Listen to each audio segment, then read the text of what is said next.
മിന്നുകെട്ട് ഭാഗം 22. രചന അവതരണം ദിവ്യരാജ്.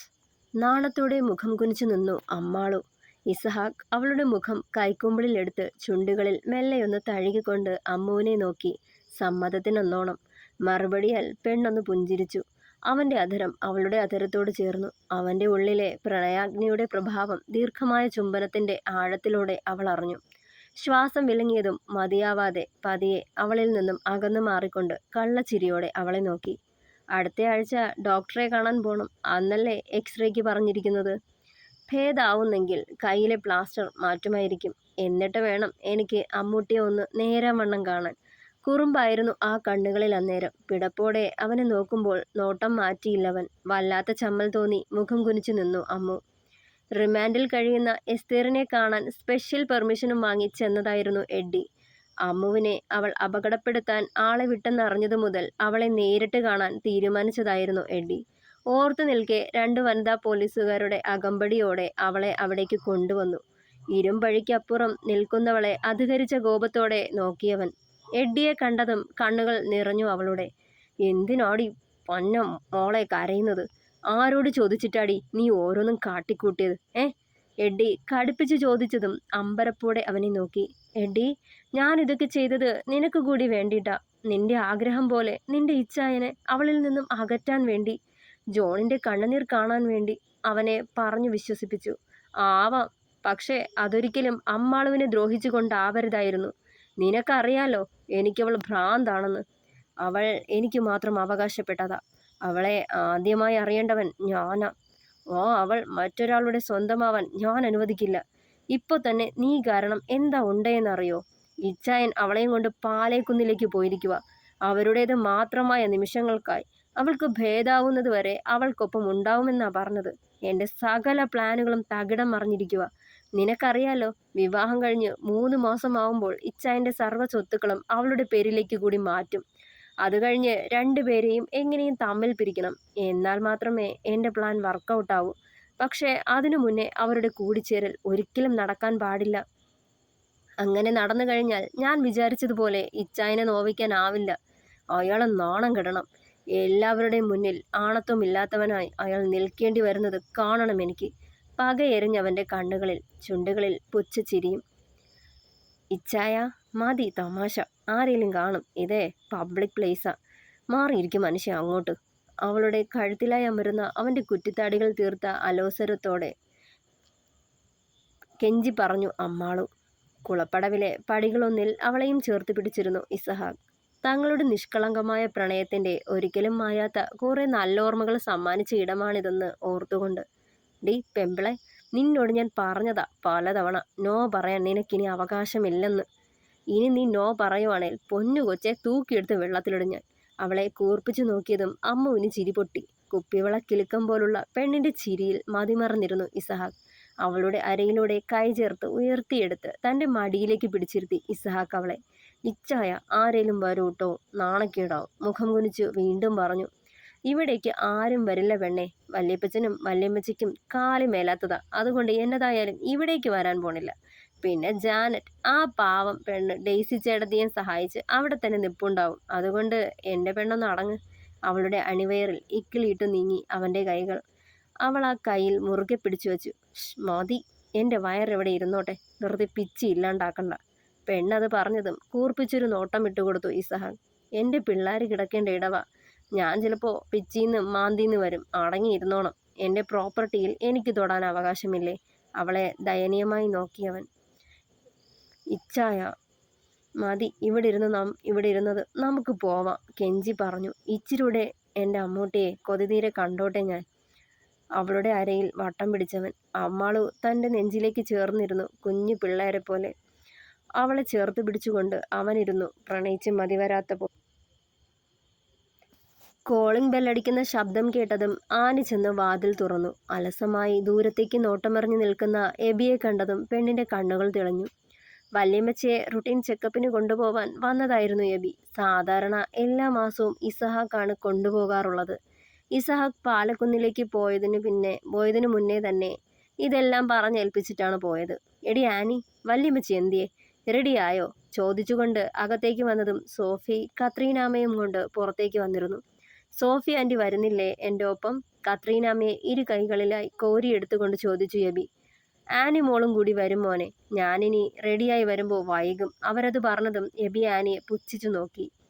ആനി കത്രീനാമ്മയുടെ ഫയലുകളും കയ്യിലെടുത്തുകൊണ്ട് പുറത്തേക്ക് വന്നിരുന്നപ്പോൾ, ഈ വെളിവില്ലാത്തതിനെയും കൊണ്ടാണ് പോകുന്നതെങ്കിൽ സമയത്തിന് വീട് പിടിക്കാൻ പറ്റുകയില്ല അല്ലയോ വല്യമ്മച്ചി? ചിരിയോടെ പറഞ്ഞുകൊണ്ട് പയ്യെ സ്റ്റെപ്പുകൾ ഇറങ്ങിയ എബി. വെളിവില്ലാത്തത് നിങ്ങൾക്കാ മനുഷ്യ, കോലമാടൻ. ഒരു സുന്ദരിയായ പെണ്ണിനെ പറയുന്നത് കേട്ടില്ലേ വെളിവില്ലെന്ന്? ചുണ്ടു കൂർപ്പിച്ച് പിറുപിറുത്തത്. പക്ഷേ എബി അത് നല്ലോണം കേട്ടു. പിന്നെ ചുണ്ടലി, അത് ബാക്കിയുള്ളവർക്കും കൂടി തോന്നണ്ടേ? ഉണക്ക കമ്പിളി ചേല ചുറ്റിയ കോലം.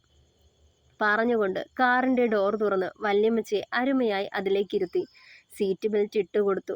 കത്രിക്കുട്ടിയെ ഇവിടെ ഇരുന്നോ, ഞാനിപ്പോൾ വരാവേ പറഞ്ഞുകൊണ്ട് അകത്തേക്ക് കയറിപ്പോയവൻ. ആനി അവനെ കൂർപ്പിച്ചു നോക്കിക്കൊണ്ട് കാറിൻ്റെ പിന്നിലെ സീറ്റിൽ കയറിയിരുന്നു. എടി മോളെ, നല്ല കൊച്ചനാ അല്ലയോ എബി മോൻ? ഓ പിന്നെ നല്ല കൊച്ചൻ, വേറെ ആരുമില്ലേ? ചുണ്ടു കൂട്ടിക്കൊണ്ട് പറഞ്ഞവൾ. അത് പിന്നെ നീ അവന് കേടായ പാൽപ്പൊടി ഇട്ട് ചായ ഉണ്ടാക്കി കൊടുത്തിട്ടല്ലേ? അത് കേട്ടതും അമ്പരപ്പോടെ അവരെ നോക്കിയവർ. വല്യമ്മച്ചി എങ്ങനെ അറിഞ്ഞു?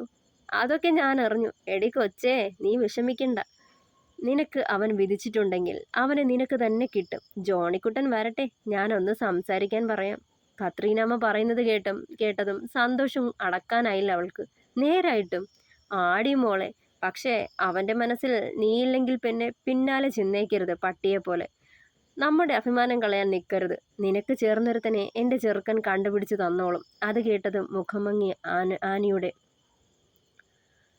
എബിച്ചായൻ്റെ മനസ്സിൽ വേറെ ആരേലും ഉണ്ടാവോ വല്യമ്മച്ചി?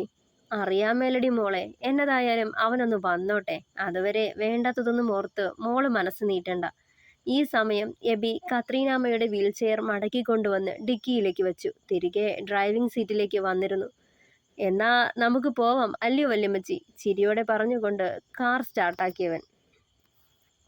എങ്ങനുണ്ട് മോളെ, ഇഷ്ടായോ? അടുപ്പത്തു നിന്നും വാങ്ങിവെച്ചയുടനെ പിടിയും കോഴിക്കറിയും കൂടി ഒരു കുഞ്ഞു പ്ലേറ്റിലാക്കി പാകം നോക്കാൻ അമ്മുവിന് കൊടുത്തതായിരുന്നു സാറാമ്മ. അവളത് ആസ്വദിച്ച് കഴിച്ചു. അരേ വാ, എന്തൊരു ടേസ്റ്റാ! എന്താ കൈപുണ്യം എൻ്റെ സാറാമ്മച്ചിക്ക്! ചിരിയോടെ പറഞ്ഞുകൊണ്ട് വീണ്ടും കഴിക്കാൻ തുടങ്ങി. ദേ പഠിച്ചു വെച്ചോ, ജോണിന് ഇതൊക്കെ വലിയ ഇഷ്ടവാ. ചിരിയോടെ പറഞ്ഞവർ. അതിന് മറുപടിയായി ഒന്ന് പുഞ്ചിരിച്ചു അമ്മു. ആ നല്ല കെട്ടിയോന് കൊടുക്കാതെ കൊണ്ടുവച്ച് കഴിക്കുന്നത് കണ്ടില്ലായോ? അവളുടെ പ്ലേറ്റിൽ നിന്നും ഒരു പീസ് ചിക്കൻ എടുത്ത് വായിലേക്ക് വെച്ചു ഇസഹാക്ക്. എടാ വെച്ചതേയുള്ളൂ, മോളോട് പാകം ആണോന്ന് നോക്കാൻ കൊടുത്തതാ. എങ്ങനുണ്ട്? അവർ അവനെ നോക്കി. സൂപ്പർ, ചിരിയോടെ പറഞ്ഞവൻ. എന്നാ നിങ്ങളിരിക്കും മക്കളെ, ഞാൻ കഴിക്കാനെടുക്കാം. സാറാമ്മ അത് പറഞ്ഞുകൊണ്ട് പുറത്തേക്ക് നടന്നു. അവിടെ ആരുമില്ലാന്ന് കണ്ടതും ഇസഹാക്ക് അമ്മാളുവിനെ ഒന്ന് നോക്കി. പെണ്ണ് മറ്റൊന്നും നോക്കുകൂടി ചെയ്യാതെ കഴിപ്പാണ്.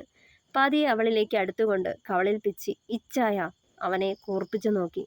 അതുകൂടി കണ്ടതേ പെണ്ണിനെ ചേർത്ത് പിടിച്ചവൻ. ഇസഹാക്ക് ഭക്ഷണം കഴിക്കാൻ വന്നിരുന്നപ്പോഴും അമ്മുവിൻ്റെ കണ്ണുകൾ തിരിഞ്ഞത് ജാനറ്റിനെ ആയിരുന്നു.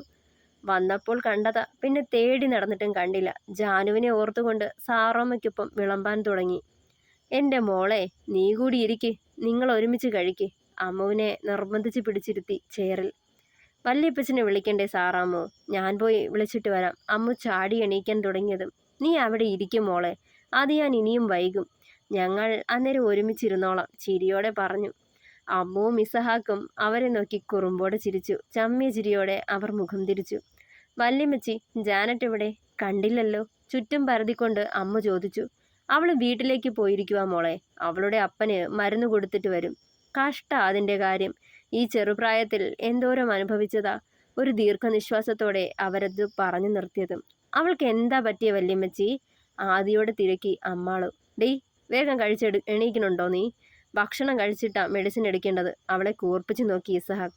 ഈ ചെക്കൻ ഇതെന്താ കൊച്ചിനോട് എപ്പോഴും ഗർവിക്കുന്നേ? ടാ, കെട്ടിയോളോട് മയത്തിലൊക്കെ വേണ്ട സംസാരിക്കാൻ. അവൻ്റെ തലയിൽ മെല്ലെ കൊട്ടിക്കൊണ്ട് അവർ അടുക്കളയിലേക്ക് നടന്നു. മയത്തിലെ നിന്നെ ഞാൻ ശരിക്ക് കാണുന്നുണ്ടടി. അവർ പോയതും പതിഞ്ഞ ശബ്ദത്തിൽ അമ്മുവിന് കേൾക്കാൻ പാകത്തിന് പറഞ്ഞവൻ. അമ്മു അവനെ കൂർപ്പിച്ചൊന്നു നോക്കി. കൊതിപ്പിക്കല്ലടി പെണ്ണെ. കീഴ്ചുണ്ട് കഴിച്ചു പിടിച്ചുകൊണ്ട് കളിയായി പറഞ്ഞതും മുഖം കുനിച്ചിരുന്നു അമ്മാളു. അത്താഴം കഴിഞ്ഞ് ബാൽക്കണിയിൽ നിൽക്കായിരുന്നു അമ്മാളു. ഇസഹാക്ക് പിന്നിലൂടെ വന്നവളെ പുണർന്നുകൊണ്ട് തോളിൽ താടി കുത്തി നിന്നു. എൻ്റെ കെട്ടിയോള് എന്താലോചനയില്ല? ഗഹനമായി ചിന്തിക്കുവാണല്ലോ. പതിയെ ചോദിച്ചുകൊണ്ട് അവളെ തനിക്ക് നേരെ തിരിച്ചു നിർത്തി. ഇച്ചായ, ജാനറ്റിന് എന്താ പറ്റിയേ? അവളത് ചോദിച്ചതും അതുവരെ ചിരിയോടെ നിന്ന ഇസഹാക്കിൻ്റെ മുഖം മങ്ങി. നിശബ്ദത തളം കെട്ടി അവർക്കിടയിൽ. ആരുമായോ സംസാരിച്ചു കഴിഞ്ഞു ഫോൺ ശക്തമായി നിലത്തേക്ക് വലിച്ചെറിഞ്ഞു ആദി. നീ എവിടെ കൊണ്ടുപോയി അവളെ ഒളിപ്പിച്ചാലും ഫലമില്ല ഇസഹാക്ക്. ഞാൻ വരും, അവളെ തേടി പിടിച്ച് ഇല്ലാതാക്കും, അതീവ ദേഷ്യത്തോടെ പറഞ്ഞവൻ. അതെ, അവളെ തേടി പിടിച്ച് ഇവിടേക്ക് കൊണ്ടുവരണം ആദി. ചന്ദ്രൻ്റെ മകളെ ജീവിക്കാൻ അനുവദിക്കരുത്. എന്നാലേ ഏട്ടൻ്റെ ആത്മാവിന് ശാന്തി കിട്ടുള്ളൂ. മാധവന്റെ അനുജനും അമ്പാട്ടെ ഇപ്പോഴത്തെ കാരണവരും അവിവാഹിതനുമായ അപ്പുണ്ണി അവിടേക്ക് വന്നിരുന്നു അന്നേരം. ചെറിയച്ഛൻ കരുതണ പോലെ അത്രയും എളുപ്പമല്ലത്. കാരണം അവൾ ഇന്നൊരു ഭാര്യയാ. അതും ശക്തനായ ഒരുത്തൻ്റെ കാവലുണ്ടവൾക്ക്. അവൻ്റെ തണലിൽ നിന്നും അവളെ കടത്തിക്കൊണ്ടുവരിക നിസ്സാരമായ ഒന്നല്ല. ഒരു തവണ ഞാനതിന് ശ്രമിച്ചതാ. പക്ഷേ ഓടുന്ന നായയ്ക്ക് ഒരു മുഴം മുന്നേ എറിയണമെന്ന് പറഞ്ഞ പോലെ അവൻ കളിച്ചു. ഇനി അത് ഉണ്ടാവരുത്. എൻ്റെ ജാനിമ്മയും അവരുടെ ഉള്ളിലുണ്ടായ എൻ്റെ കൂടപ്പിറപ്പിനെയും ഒറ്റ ദിവസം കൊണ്ട് ഇല്ലാതാക്കി എന്നെ അനാഥനാക്കിയ അയാളുടെ വംശം ഇനി വേണ്ട. കൈമുഷ്ടി ചുരുട്ടി കോപം അടക്കി പിടിച്ചു ആദി. അവൻ പറയുന്നതെല്ലാം ശരിവെക്കുന്ന പോലെ അയാൾ ഗൂഢമായി ചിരിച്ചു.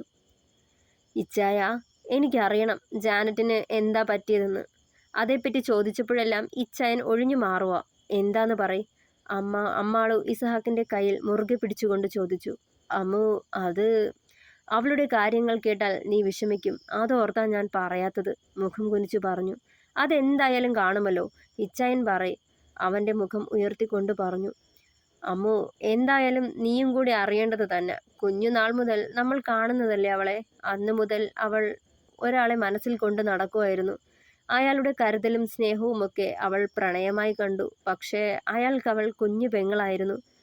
അവൾ അയാളോടുള്ള പ്രണയം തുറന്നു പറഞ്ഞില്ല, ഉള്ളിൽ കൊണ്ട് നടന്നു. അവൻ അവൾക്ക് അർഹതപ്പെട്ടതല്ലെന്നുള്ള ചിന്തയിൽ.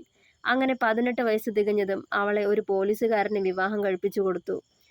അവളേക്കാൾ 12 വയസ്സോളം പ്രായമുണ്ടായിരുന്നു അയാൾക്ക്. അവൻ്റെ സ്നേഹലാളനകളേറ്റ് നേരം അവൻ്റെ നിർബന്ധത്തിന് വഴങ്ങി അവനെ വിശ്വസിച്ച് ഉള്ളിൽ കുഴിച്ചുമൂടിയ പ്രണയത്തെപ്പറ്റി അവൾ തുറന്നു പറഞ്ഞു. പക്ഷേ പോകെ പോകെ അയാൾക്ക് അവളിലെ വിശ്വാസം നഷ്ടപ്പെട്ടു. സംശയിക്കാൻ തുടങ്ങി. ജാനറ്റ് സുന്ദരിയല്ലേ, അയാളെക്കാൾ ചെറുപ്പവും അയാൾക്ക് അവളേക്കാൾ പ്രായക്കൂടുതലും. ജാനറ്റ് അയാളെ ഉപേക്ഷിച്ച് അയാളേക്കാൾ പ്രായം കുറഞ്ഞ ആർക്കെങ്കിലും ഒപ്പം ഇറങ്ങിപ്പോവുമോ എന്ന് ഭയന്ന് വീടിനുള്ളിൽ പൂട്ടിയിട്ടിട്ട് ജോലിക്ക് പോവാൻ തുടങ്ങി. വീട്ടിലേക്ക് വന്നാൽ അവളുടെ ആദ്യത്തെ പ്രണയത്തിൻ്റെ പേരും പറഞ്ഞ് തല്ലും വഴക്കു പറയും. പുറത്തിറങ്ങാനോ അയാളല്ലാതെ മറ്റൊരു പുരുഷനോട് സംസാരിക്കാനോ അവൾക്ക് സ്വാതന്ത്ര്യമില്ലായിരുന്നു. എന്തിനേറെ സ്വന്തം അപ്പനോട് പോലും അവൾക്ക് സംസാരിക്കാൻ സ്വാതന്ത്ര്യമില്ലായിരുന്നു. ആദ്യമൊക്കെ എല്ലാം സഹിച്ചു. വീട്ടിലേക്ക് തിരികെ പോയാൽ ആരുമില്ല അവൾക്ക് താങ്ങാവാൻ. ജെയ്സൺ വിദേശത്താ. പിന്നെ ലാസർ പപ്പ കിടപ്പിലായി. ക്ലാരമ്മ മാത്രമല്ലേ വീട്ടിലുള്ളൂ. മറ്റുള്ളവരുടെ സഹായം കൊണ്ടാ അവർ തന്നെ ജീവിച്ചു പോണത്. അപ്പോൾ ഇവൾ അവർക്കൊരു ഭാരമാവുമെന്ന് ചിന്തിച്ച സർവവും സഹിച്ചത്. പക്ഷെ ഒരു ദിവസം സഹികെട്ട് എല്ലാം ഉപേക്ഷിച്ച് അവൾ ആ വീട് വിട്ട് ഇറങ്ങി പോരാൻ തുടങ്ങി. വഴിക്ക് വെച്ച് അവൾ യാത്ര ചെയ്തിരുന്ന ഓട്ടോ ഒരു ബസ്സുമായി കൂട്ടിയിടിച്ചു. ആ ആക്സിഡന്റിൽ ഡ്രൈവർ ആ സ്പോട്ടിൽ പോയി.